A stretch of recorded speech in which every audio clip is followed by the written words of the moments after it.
Boa noite, senhora. Boa noite, senhor. Quando o senhor acordou hoje, às 5h30 da manhã, lá para pegar o primeiro ônibus, saindo ali da Janaína, saindo da Vila Nova, o senhor viu se os seus filhos estavam se arrumando para ir para a escola? E aquela sua filha mais velha, que ia para o EMA, e aquele seu sobrinho que veio lá de Maracassumé morar com o senhor porque passou na UFMA, o senhor viu se eles estavam se arrumando para ir para a aula? Não! Deviam ter ido, se não para a aula, mas para engrossar a fila de estudantes, professores, pais de alunos, funcionários, todos aqueles que não permitem que a educação brasileira seja dilapidada. Principalmente nós aqui no Maranhão, na rabeira do país, que somos os últimos a ser atendidos. A gente não aceita mais isso. Tanto é que o Maranhão tem se mostrado rebelde, um rebelde do bem, que não aceita a dilapidação, o achaque da educação brasileira, maranhense. Assim como também não aceitamos o achaque da saúde e achaque nenhum. Nós aqui vamos lutar. Portanto, sempre que precisar, acorde seus filhos e diga que enquanto o senhor vai cuidar do sustento da família, eles que vão cuidar do futuro sustento da família deles. E uma forma é não permitir que nenhum direito do povo brasileiro seja retirado. Mas, quando a gente acorda de manhã, dentro daquele calhau litorâneo, o senhor que vai trabalhar lá naqueles hotéis ou lá nos bares, vê a Bahia ali cheia de navio. É muito. Outro dia tinha 88. Será por quê? Será que esse monte de navio aqui é bom para o Maranhão? Será que estão trazendo dinheiro? Será que estão fazendo compra? Hoje nós vamos saber isso. Que hoje nós estamos recebendo aqui o chefe lá do Porto do Itaqui, o presidente da companhia que administra o porto, que se chama Empresa Maranhense de Administração Portuária. Mas nós vamos chamar mesmo aqui de Porto do Itaqui, porque a gente não tem essas frescuras não. A gente agradece a presença e apresenta para vocês Ted Lago, o presidente do Porto. Seja muito bem-vindo, presidente. Boa noite, obrigado. É um enorme prazer estar aqui. Natanael, muita fé. É, missão grande, né, Geraldo? Missão grande, no Porto aí que está nesse centro das atenções, né, de olho no radar dos bolsomínios ali, como, né, como operação central, né, desenvolvimento do Estado, né, acho que nessa briga política ali, né, tem que querer transformar ali, né. Disseram que vão privatizar o Porto, tudo né? em bandeira, né, acho que tem que ter muito cuidado aí, porque o Porto do Itaqui sempre foi um patrimônio do Estado do Maranhão, né, desde a sua concepção até hoje em dia. E a gente vê cada vez mais mordendo, cada vez aumentando a sua capacidade de carga. Não é porque está aqui perto do presidente, mas principalmente nos últimos 4, 5 anos, né? São dados, né? São dados, Geraldo. Contra dados, né? Exatamente. Mas antes da gente perguntar para o presidente aqui, por que esse monte de navio, vamos perguntar dessa história que desde as eleições do ano passado, que vamos privatizar o Porto do Itaqui. Federalizar, sair das mãos do governo do Estado para as mãos do governo federal. Isso, de fato, não existe, presidente? Na verdade, as duas versões são cíclicas, né? Cada mudança de governo, cada eleição, sempre vem essas informações em jornais, né? São dois conceitos. Primeiro, o sistema do Porto. O Porto aqui é um porto público, né? Nós somos a IMAP é uma empresa pública de direito privado, e o único acionista é o governo do Estado do Maranhão, né? Mas no modelo portuário brasileiro, as operações portuárias elas são feitas por empresas privadas. Então, mais recentemente, houve uma confusão quando uma notícia que é positiva para o Porto, que é exatamente a inclusão de novos terminais para arrendamento dentro do programa PPI, que é o Programa de Parceria de Investimento do Governo Federal, foi anunciado como se fosse a privatização do Porto ou alguma retaliação. Então, primeiro esclarecimento. As notícias recentes da São novos terminais, principalmente de granéis líquidos combustíveis, que vão ser licitados pelo governo federal para investimentos privados no Porto do Itaqui. Esse é um conceito, esses projetos foram feitos por nós, são projetos que nós apresentamos ao governo federal. A questão de federalização não faz sentido, o modelo é o oposto, né? Desde o final do ano passado, através de uma portaria ministerial, o que se busca é exatamente a descentralização dos postos, dar mais autonomia aos postos, né? Isso é o que nós temos aí no resto do mundo, né? Os grandes portos mundiais são portos públicos, né? Tanto Roterdã, Antuérpia, Singapura, os portos chineses, né? Todos são portos públicos, mas porém com autonomia de gestão. É isso que está se buscando hoje junto ao governo federal. Hoje nós temos uma relação técnica, hoje o ministro Tarcísio de Freitas é um técnico, conhece muito o nosso porto, ele era da época, desde o tempo do PPI, ele e sua equipe conhece a operação e tem muito respeito pela gestão que é feita hoje aqui. Então acho que não passa especulação. Inclusive, são 4 unidades, como é que chama? São terminais. 4 terminais daqui, 2 do Porto de Santos, né, que vão passar por esse processo. Isso significa, de fato, uma injeção de capital no Maranhão? Sim, hoje nós temos aproximadamente R$1 bilhão, é um número que tem se falado, mas é de fato, não é um número aleatório. Nós temos tanto investimentos como a duplicação do terminal de grãos do Maranhão, o Tegran, que fica mais ou menos 1 ano de obra. Temos o novo terminal da Suzano, que inclui um berço novo, um terminal para a movimentação da celulose que é produzida no sul do Maranhão, ou seja, gera riqueza aqui, gera riqueza também no sul do Maranhão, são mais de 3 mil empregos lá. E também o terminal de fertilizantes, né, de uma empresa local, a companhia operadora portuária Itaqui, a COP, que será o terminal mais moderno do Brasil, para 3 milhões de toneladas. E vai mudar totalmente a estratégia de importação de fertilizantes para o Brasil. A expansão da fronteira agrícola, né? Nós somos hoje o porto do Mato Piba, também do Mato Grosso e outras regiões também, que compõem exatamente o corredor centro-norte, né? A área que tem mais crescido e se expandido na produção de grãos, né? É um cenário otimista, né? Frente ao cenário nacional, né? Que nós temos visto nos últimos 4 anos, mas coincidentemente são os 4 melhores anos que a EMAP já teve na sua história em termos de resultados, né? Tanto de movimentação como resultados econômico-financeiros. Só mais uma. Pode ficar à vontade.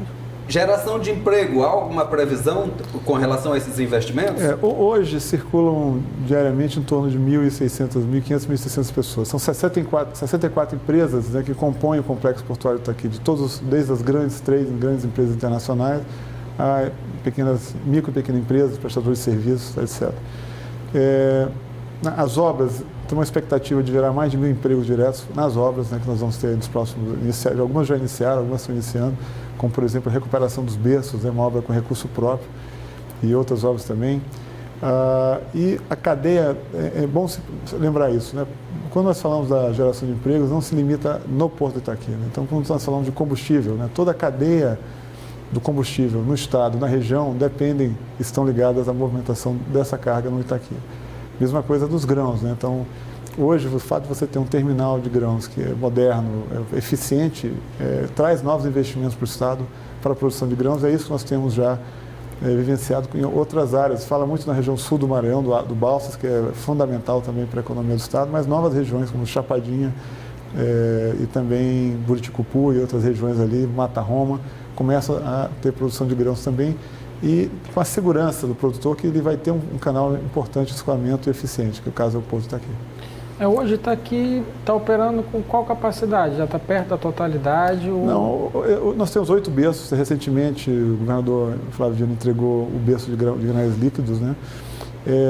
A mecanização é um cenário que nós estamos trabalhando nisso, evoluindo nisso. Hoje nós temos berços que movimentam, por exemplo, quase 6 milhões de toneladas, e temos berços que no mesmo período movimentaram cerca de 350 a 400 mil toneladas, ou seja, quase 10 vezes menos, né? Então, a ideia da modernização, você poder dar mais produtividade para os berços é um objetivo nosso, claro, sempre utilizando-se da mão de obra, né? Não imprescindível para toda essa operação. E teremos aí um berço novo, no caso do terminal da Suzano, de celulose, e esse berço ele dará também mais agilidade a outras cargas, não apenas a própria celulose. Então, temos empregos gerados durante as obras, temos durante a operação, mas também em outras cadeias logísticas, por exemplo, como a construção civil. Todo o cimento, toda a matéria-prima do cimento da região entra pelo Porto de Itaqui. O trigo, o arroz, a fertilizante, como eu falei, combustível. Então, existe toda uma cadeia econômica que é movimentada a partir do porto e que hoje representa quase 35% do ICMS arrecadado pelo Estado. Essa modernização, né, que vai diminuir um pouco, né, o tempo de espera dos navios ali na Bahia, justamente porque vai ter um tempo mais rápido de carregar e sair, né? Esse é um indicador importante, né, de medir a eficiência de um porto, né? Nós estávamos com números acima de 120 horas, né, por navio no início de 2015. Hoje trabalhamos com em torno de 50 horas. É claro que o período chuvoso sempre há uma série um pouco de atraso, mas a meta é sempre trabalhar abaixo de 50 horas, que você pode achar que é muito, mas nós estamos falando isso em dias em outros portos, né? Alguns portos importantes do país passam acima de 8, 10 dias o tempo de espera. Se você considerar um custo em torno de 25 a 30 mil dólares por dia de espera, que o navio está fundeado, né? Isso onera muito a carga, né? Não era a cadeia produtiva. Explica essa relação até para o telespectador entender, Ted. O tempo de espera ali na Bahia, tecnicamente, teoricamente, claro que a gente como leigo, vendo o navio está parado ali, né? Por que esse custo todo ali do navio parado? É tempo de quê? Não, é um ativo extremamente valioso, né? Existe de acordo com o tamanho do navio, né? Pela tripulação, é um ativo caro, né? É uma ferramenta muito valiosa, é um investimento muito alto para ficar parado. Mas existem vários tipos de espera. Nós consideramos a espera, hoje você muito bem colocou, e é uma pergunta que eu tenho recebido diariamente, né? O que são todos esses navios aí que estão na Bahia, né? Então, eles estão na área de fundeio, existem diversas explicações, né? Claro, a principal delas é a questão climática, né? Nós tivemos um período muito intenso de chuvas, em um período realmente curto, né? Alguns terminais do nosso complexo portuário, terminais privados, a carga ela é sensível à água, ela fica úmida e o embarque, para seguir normas internacionais, precisa de um máximo de umidade. Então, às vezes, ele tem que aguardar esse produto, digamos, secar, e aí a partir daí continua o embarque. Então isso tem reduzido bastante a velocidade de embarque de um dos terminais privados, que não é o nosso. O nosso caso é um pouco diferente. Então há uma chuva, você para a operação de grãos, fertilizantes, por exemplo, mas quando a chuva passa, a operação volta ao normal. A gente não precisa esperar, digamos, um período de alguns dias para o produto secar, não é o nosso caso, né? Existe um tempo que, por exemplo, há navios esperando que a carga não está pronta, não há prontidão de carga, né? Então, o navio ele vem trazer, por exemplo, fertilizantes, ele descarrega fertilizantes, ao invés de ele voltar sem carga, digamos, para a Ásia, ou para a África, ou para a Europa, depende do destino, ele prefere aguardar e fazer um contrato, digamos, com uma das exportadoras. Então, aquele navio ele pode estar lá, ele está aguardando, mas não está contando, ele não está pagando o que a gente chama de demurge, que é o termo técnico, que seria o valor dessa diária. Porque é uma escolha do armador esperar a carga ficar pronta. Esse é um ponto. Então, nós consideramos esse valor quando a carga está pronta no terminal para embarque ou desembarque e não há espaço nos berços, né? Então, esse é o momento que o relógio dispara, que nós medimos esse período. E nós temos buscado muita eficiência com tecnologia, com inovação, com novos sistemas, né? Um acompanhamento mais próximo das operadoras portuárias. Quem manuseia as cargas do porto são operadoras privadas, empresas privadas que são escolhidas pelos agentes, pelas próprias empresas exportadoras. Então, nós fazemos a fiscalização e nós temos metas para cada um, por exemplo, de toneladas dia ou toneladas hora. Então, nossa equipe acompanha isso em tempo real e a gente tem feito um trabalho muito próximo a essas operadoras que têm dado esses resultados. Fazemos a nossa primeira paradinha e voltamos em seguida aqui com o presidente do Porto do Itaqui. Voltamos aqui, hoje recebemos o presidente do Porto do Itaqui, Ted Lago, que está nos explicou já algumas no primeiro bloco, de algumas verdades, algumas nem tão verdades e algumas francas mentiras sobre o Porto. Parece, Natanael, que o Porto do Itaqui é meio que a menina dos olhos, não só do governador que botou o Porto para operar de uma forma mais justa, mas parece que tem gente tudo enquanto é canto aí de olho no Porto. Mas, presidente... Aquilo ali foi clássico, né, Geraldo? Aquela cabide de emprego, um formato que tinha ali, né? Que todo mundo, né, daquela coisa política ali, né, do clientelismo, né? Hoje em dia modernizou, né? Eu acho que é melhor a gente liberar o presidente dessa, porque ele vai tergiversar mesmo sobre isso. Coisas do PAN, vamos deixar o passado lá onde está, até para que ele não volte. Para que os nossos telespectadores entendam, presidente, e eu também, que eu não entendo nada de porto, quando vocês falam berço, é um lugar onde um navio atraca, sim, ou mar de um navio? Berço é um navio? O berço é um navio, pode ser um cais, mas o berço é o nome técnico que nós damos. É o nome, ou seja, o Porto do Itaqui trabalha com 8 navios ao mesmo tempo. Exatamente. Tem a capacidade de operar até 8 navios simultaneamente. Um carregando soja, outro carregando minério. Descarregando combustível, embarcando boi vivo, descarregando locomotivas, por exemplo, que é uma carga que nós recebemos com certa regularidade. Então, containers nós somos ainda... um porto multiuso. Né? Containers já estão recebendo também? Nós estamos com uma janela prevista agora para o mês de junho, né? Já há uma solicitação do armador para atracação, estamos aguardando a confirmação. E é um trabalho que a gente tem feito aí nos últimos anos, na verdade, de fazer o equilíbrio. Nós temos muita carga pronta para entrar, mas nós precisamos fazer a carga de saída, porque o container ele precisa do equilíbrio para poder... Não adianta só o navio vir, descarregar e sair vazio, né? Porque aquelas caixas, os containers também vazios, o ar é muito caro para você ser transportado no navio. Então, é exatamente esse trabalho que nós realizamos e juntamente com alguns exportadores, acho que nós chegamos agora no tempo, no equilíbrio exatamente da marca.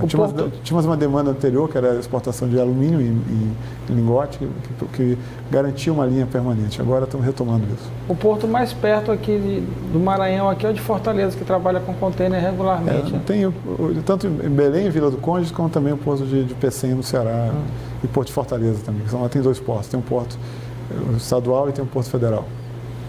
Presidente, cada navio desse leva uma infinidade de produto, né? Muita coisa. Mais ou menos quantas mil toneladas? Você tem vários tipos de navio. Você tem os graneleiros, são aqueles navios que levam soja, por exemplo, carga solta, que se chama carga solta, né? Ele é só um oco. Tem os porões divididos, mas exatamente. Então, nós operamos, pela nossa característica de ser um porto, nós somos um porto profundo, né? Até 19 metros de profundidade no berço, mas a média em torno de 15, nós conseguimos hoje em torno de 70 a 75 mil toneladas no navio Panamax. O que é o navio Panamax? É o maior navio que passa pelo canal nas eclusas antigas. Nas eclusas antigas, né? Que já completam mais de 100 anos. Já no novo conjunto de eclusas, já permite navios maiores, né? Navios até de em torno de 300 metros, mas bem maiores, na verdade. Então, nós, inclusive, no final do ano passado, assinamos um termo de cooperação com a autoridade do canal. Estaremos aí tendo uma agenda de visitas agora em julho, para eles vão vir nos visitar, porque apesar da proximidade do canal e ser o caminho mais curto, em função das tarifas que são empregadas, sempre nossos navios ainda usam um caminho mais longo, que é pelo Cabo da Boa Esperança, pelo Estreito da África ali, e vai pegando o Oceano Índico, né? Então, isso aumenta a viagem em torno de 3 a 4 dias, né?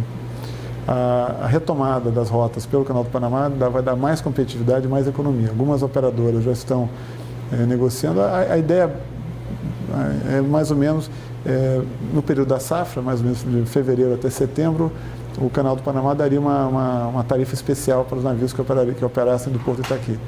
Isso ajudaria muito a levar mais navios para lá, em torno de 80 a 90 navios adicionais por ano, em troca de uma tarifa menor. Então, esse é um acordo que nós assinamos. A título de curiosidade para o telespectador, minha também, assim, quanto custa ali para o navio transpor o canal?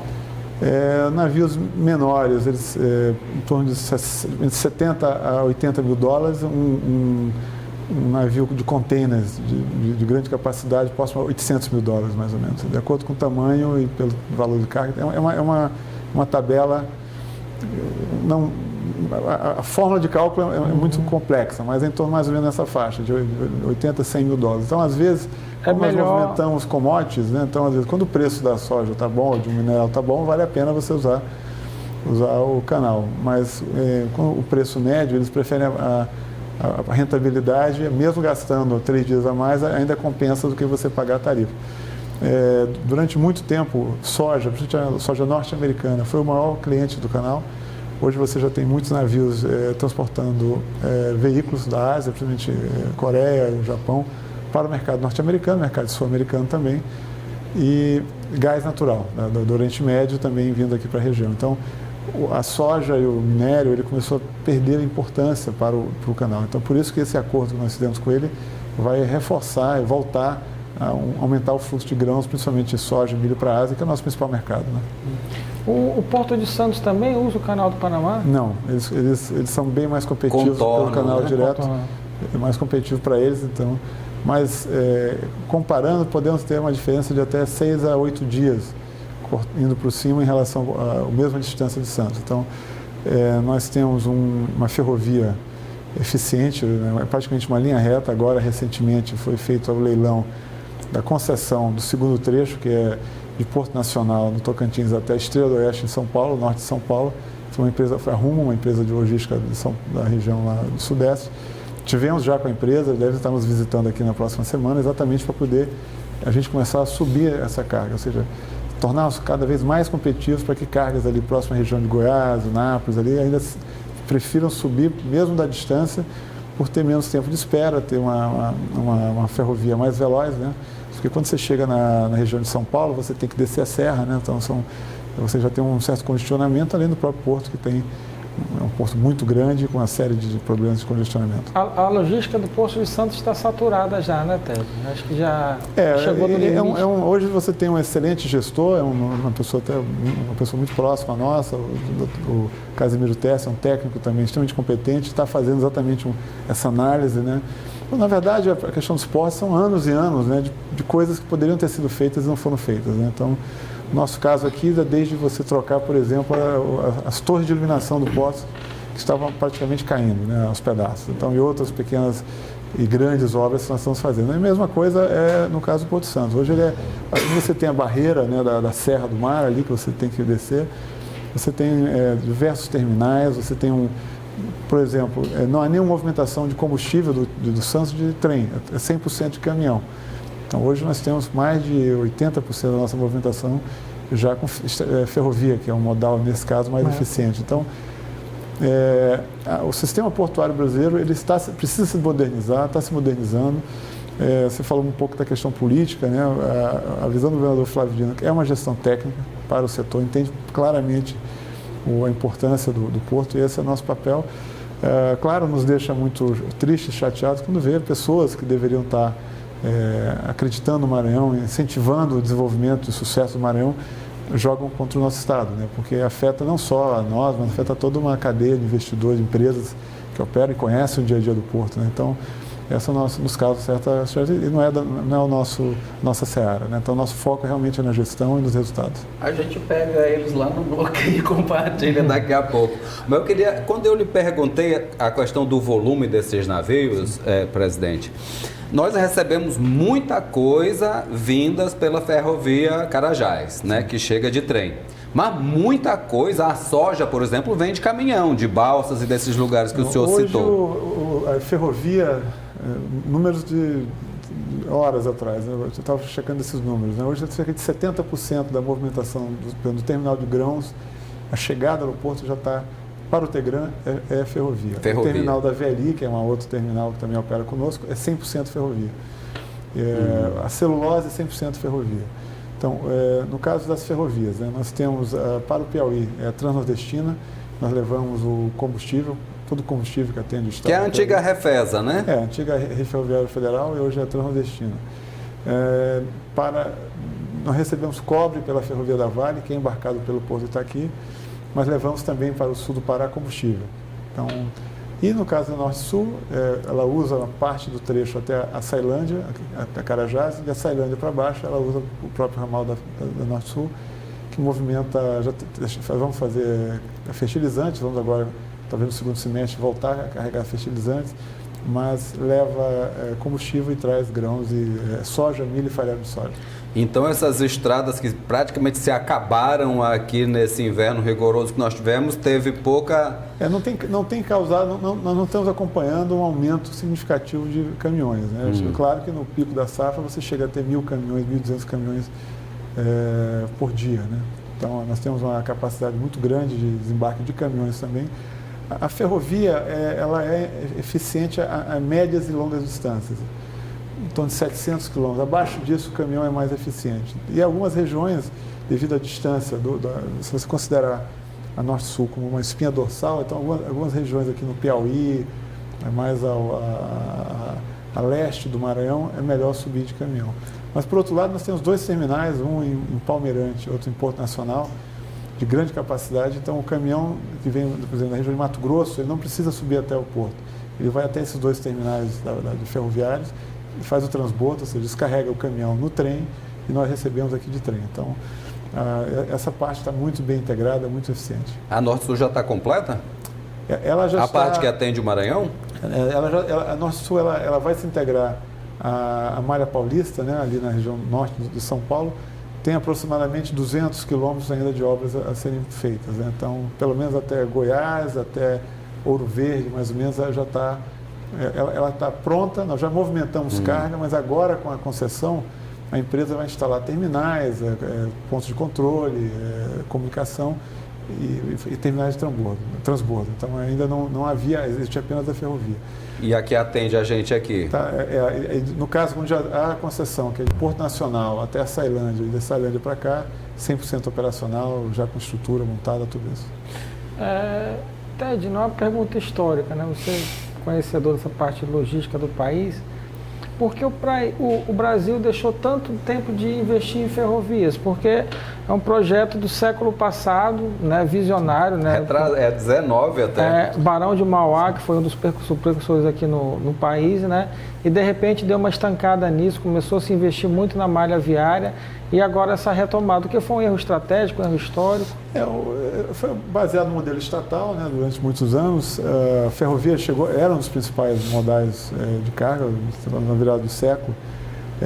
Um problema também histórico é a questão da bitola, né? Você tem a bitola estreita ou métrica e bitola larga, de 1,60. Então, você tinha trechos do país que era bitola estreita e outros trechos que era bitola larga, eles você não conseguia ligar uma região à outra, né? Então ficava segmentado. Já é um movimento considerável de trem, o marco regulatório também muito preso, né? De você, hoje uma concessão durar 2, 3 anos, o estudo é exemplo de concessões portuárias.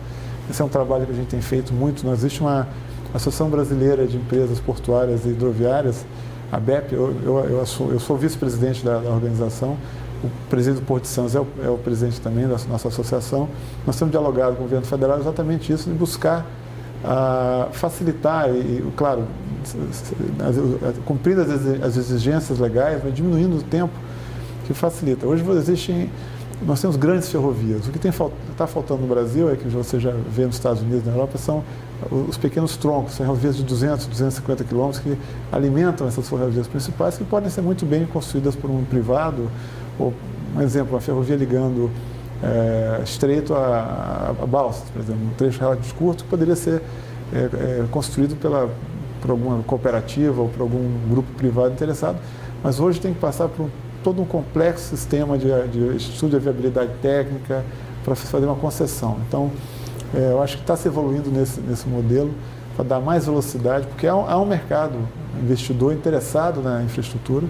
E deixar uma coisa muito clara, dificilmente nós teremos o desenvolvimento econômico e social que nós desejamos para o país sem infraestrutura.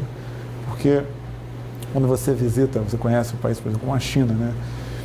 A infraestrutura já está há alguns anos na frente da necessidade deles, né? Então hoje ele já tem praticamente todo o país, uma boa parte do país onde há pessoas morando, ligado com ferrovia de alta velocidade para passageiro, trem-bala.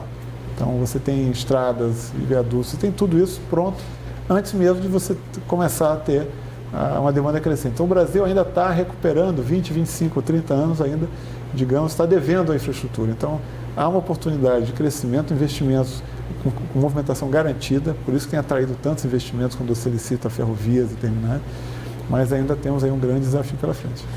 E a gente aqui tentando administrar carrinho, Natanael, de lascar, né? Vamos dar mais uma paradinha e a gente volta, já para concluir aqui a entrevista. Voltamos aqui com os analistas. Hoje nós conversamos de dinheiro que pode gerar distribuição de renda para o povo maranhense, emprego, que é o que a gente precisa. Mas, presidente, a gente está vendo um negócio e esse dólar, quando sobe e desce, influencia diretamente na vida da gente, principalmente o negócio da gasolina, né? Aqui nós estamos pagando um absurdo aqui. Essa guerra aí de Estados Unidos com China, um querendo brigar com o outro, e é briga de cachorro grande, influencia aqui com a gente? Sem dúvida. O porto nós estamos inseridos na economia mundial, né? Essa é Funciona tudo lá em dólar, né, presidente? De certa forma, sim. O dólar, por exemplo, você menciona o dólar a R$4, né? É uma faca de dois gumes, né? De um lado, ele é positivo no sentido de tornar os produtos mais baratos, ou seja, torna mais competitiva a soja, a celulose brasileira. Por outro lado, onera a importação, seja o fertilizante, seja o combustível, né? Então, hoje nós somos os três principais postos que movimentam combustíveis no país. Então, nós acompanhamos ali também como se fosse uma bolsa, né? O valor, você tem o valor do dólar e tem também o valor do barril de petróleo, né? Que influencia diretamente. A guerra comercial, acho que como conceito, uma guerra comercial é positiva, porque acaba um dia todo mundo perdendo ou ganhando, mas, porém, nesse sentido, no caso dos grãos, para o Brasil é positivo, porque nós já temos uma relação importante com a China. Mais de 80% das nossas exportações pelo Porto aqui do grão, cereal, soja e milho é para o mercado chinês, e é uma tendência natural com esses bloqueios comerciais, da China aumentar as importações do país, do Brasil. Por outro lado, há uma demanda crescente na China, em torno de 60 milhões de toneladas nos próximos 5 a 8 anos. Né?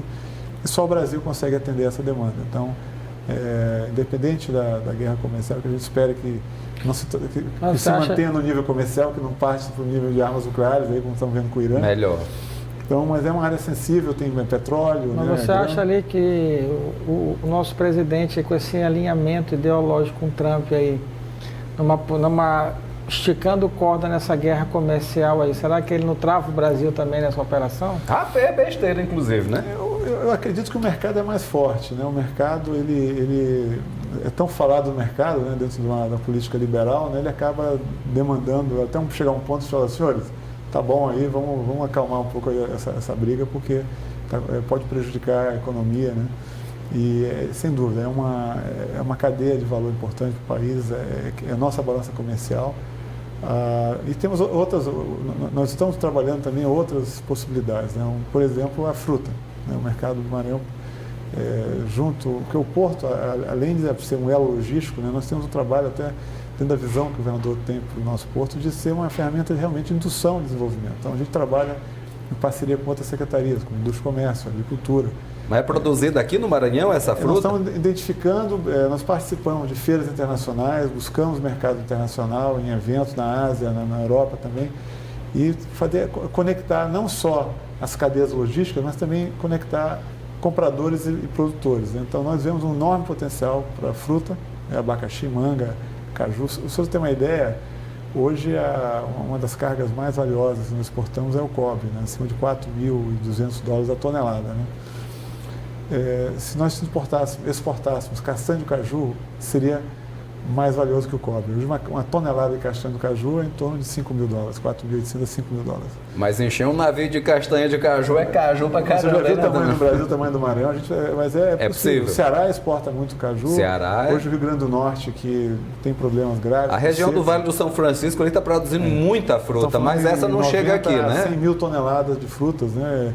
E ela é areia, o piso é arenoso, com água captada a 800 metros de profundidade. Então, nós realmente, a Secretaria de Agricultura tem buscado desenvolver essas cadeias produtivas e deixar o porto à disposição. Nós fizemos um investimento num pátio, num terminal para containers, com tomadas, para exatamente poder receber os containers refrigerados, já pensando nessa possibilidade, né? De fruta e de carne processada. E a questão do boi vivo, presidente, isso gerou divisa para o Maranhão? Uma carga importante, uma carga democrática, porque ela, na experiência que nós tivemos, mais de 200 produtores da região ali de Bacabal, região central do Maranhão, foram contemplados, produtores que venderam 20 cabeças, produtores que venderam 200 cabeças, então movimenta muito a cadeia de ração, de feno, de transporte. É uma cadeia muito interessante. O porto está pronto, está apto. Já está fazendo? Ou ainda nós não? fizemos em 2015, 2016, o problema de novo é o mercado, né? Porque um dos mercados era Venezuela, essa zona, outro mercado era Oriente Médio, né? Por questões, houve problema com questão de crédito, de carta de crédito. Há uma demanda crescente do Oriente Médio, temos acompanhado de novo a guerra comercial, algumas barreiras, sanções econômicas impostas para alguns países, pode interferir, mas há uma demanda e já existe um grupo de produtores locais se organizando para ter uma empresa exportadora local, do Maranhão. Né? Antes dependia de empresas de outros estados, né, que faziam essa movimentação. Há uma demanda, o posto está pronto, eu acho que é uma... E qual é a vantagem, presidente, de vender o boi vivo? É uma questão cultural e econômica. Alguns estados, alguns países menos desenvolvidos preferem trazer o boi vivo e fazer o abate local. E uma outra por questões que chama a carne quente, né? O boi é abatido no mesmo dia e o mercado é vendido em feiras e mercados. Isso eu conheci lá na região, por exemplo, no Egito, em alguns países do Oriente Médio, a cultura de eles não comem carne processada, carne congelada, não tem essa cultura. Então, por isso que a demanda é maior para esses mercados. E o Brasil também, o Maranhão, de certa forma, pode atender de forma bem competitiva. O povo quer sentir o sangue quente, Geraldo. Deus me livre. Agora, se for vender para a Índia, só pode vender boi. As vacas não podem. E os números do Porto, Ted? Hoje, em termos de importância, ranqueamento... Estamos otimistas. 2018 foi o nosso recorde histórico, 22 milhões e 400 mil toneladas. Foi um ano que nós rompemos a barreira de 1 milhão de toneladas de grãos em um mês. Este ano começamos forte também, em torno de 28% acima do ano anterior. Vocês já fizeram o fechamento dos primeiros 4 meses do ano, né, presidente? E caminha num sentido oposto e melhor do que o geral do país, porque hoje saiu o PIB, meu senhor, que é esse negócio, que é tudo que o país produz. O Brasil diminuiu nesse sentido, 0,6%, mas o porto do Itaqui cresceu. Sem dúvida. Isso é uma boa notícia para o Maranhão? É uma boa notícia e mostra a importância do agronegócio para o país. Né? Se caiu 0,6%, não caiu 2% em função do agronegócio ainda, que mantém forte. Acho que essa está muito claro para nós. O Maranhão é um estado produtor. Nós estamos valorizando cada vez mais. Né? Agora, nessa semana, temos a Agrobalsas, né? Temos uma presença marcante nossa lá, exatamente de fomentar cada vez mais. E um detalhe muito importante, né? Hoje quase um terço da soja produzida no Maranhão ela já é certificada. É uma soja que atende a padrões extremamente altos, elevados de questões ambientais, sociais e econômicas. Então esse é um destaque mundial. Nós somos hoje o maior produtor de soja certificada. Inclusive já vende crédito carbono para empresas europeias, né? E isso está sendo visto exatamente também por investidores estrangeiros. Então é mais uma bandeira importante para o estado do Maranhão. Além de ser produtor de grãos, a soja é sustentável. Então vamos aqui, só para relaxar um pouco, presidente. Só gosta de estar nas redes sociais, você? Não, não tem muito tempo, né? Mas sabe o que é Facebook? Já ouvi falar. Já ouviu falar de Instagram? Isso vem quando dá choque esse troço aí. Dá choque? Tu vai ver agora aqui, porque a gente tem aqui uma brincadeira que é bloqueia ou compartilha.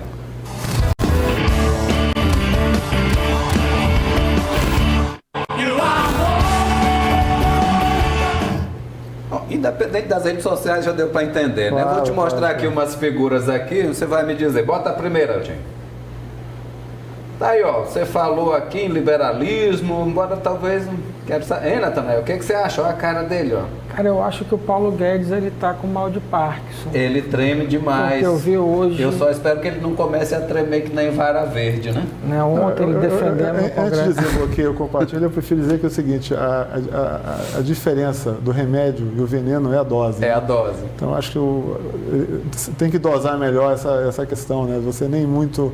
Você acha que ele não é médico ainda, ele é só farmacêutico, né? O remédio pode virar um veneno e os números estão mostrando isso, né?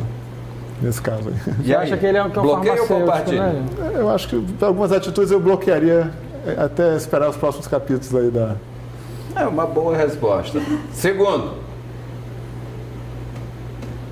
Tá aí, ó, você também já citou várias vezes a infraestrutura como fundamental para nós. Você bloqueia ou compartilha o ministro da infraestrutura? Eu compartilho, é um técnico competente, é um técnico que valoriza a boa gestão do Porto Itaqui. Eu acho que no meio desse cenário todo nós temos tido uma excelente relação positiva e muitas ideias do que estão sendo desenvolvidas hoje aqui no nosso porto estão sendo levadas para outros postos, né? E acho que nós gozamos do respeito e ele tem também o meu respeito, por isso eu compartilho. Natanael, esse é o único cara do time de Bolsonaro que até hoje eu só vi falar bem. Eu vi ele defendendo um projeto dele, eu achei um cara muito capaz. Ele é um funcionário de carreira, ele é técnico. Vamos ver, outro nome. Tchan, tchan. Esse aí também. Rapaz, nós não falamos do Porto de Alcântara, mas daqui um dia arranja um tempinho para voltar aqui para a gente falar novamente, presidente. O astronauta aí, Marcos Pontes, que também andou aqui pelo Maranhão, dizendo que vai mandar dinheiro. Eu compartilho, é um aviador, eu comecei minha vida profissional como aviador também, tivemos contato aí recentemente na visita dele. Alcântara, enorme potencial, conhece muito bem, e como o governador afirmou durante a visita dele, ele deu uma informação muito importante, né, que a Terra é redonda, né? Então, alguém que... Apesar de que tem gente que não... Apesar de pessoas negando, o Marcos Pontes, o astronauta Marcos Pontes, esteve lá, viu e nos garantiu que a Terra é redonda. Então, isso me tranquilizou bastante. É bom ele falar por Olavo de Carvalho, né? Mas só isso aqui a gente já está com o nosso tempo. A construção de um novo porto, grande porto em Alcântara, que fica ali entre o Cujupe e a cidade de Alcântara, ali é um projeto. É bom para o Porto do Itaqui? É bom para o Maranhão, né? Eu acho que... Para o Porto não faz diferença. Nós temos eu como cidadão, como membro da equipe do governo, sempre queremos mais investimentos independentes. Claro, é uma concorrência, não deixa de ser uma concorrência, né, independente do tipo de terminal, mas cabe a nós, a nossa equipe, a nossa competência, tornar o porto mais competitivo e tirar o sono deles, né? Mas eu digo, o Porto de Alcântara é um porto que me parece, ainda tem informações muito iniciais para minerais, né, de grande capacidade. Eu acho que é a vocação natural da nossa Bahia, então é sempre bem-vindo, não muitos outros portos. E o Brasil vai convergir, né? Essa região centro-norte está crescendo, o Arco Norte também tem se fortalecido, e nós temos toda a vocação para isso. Aí sim também, independente seja o porto público ou o porto privado, é mais empregos e mais movimento do Estado. Então, sou totalmente favorável. Beleza. Tem mais um nome, vamos ver aqui para encerrar.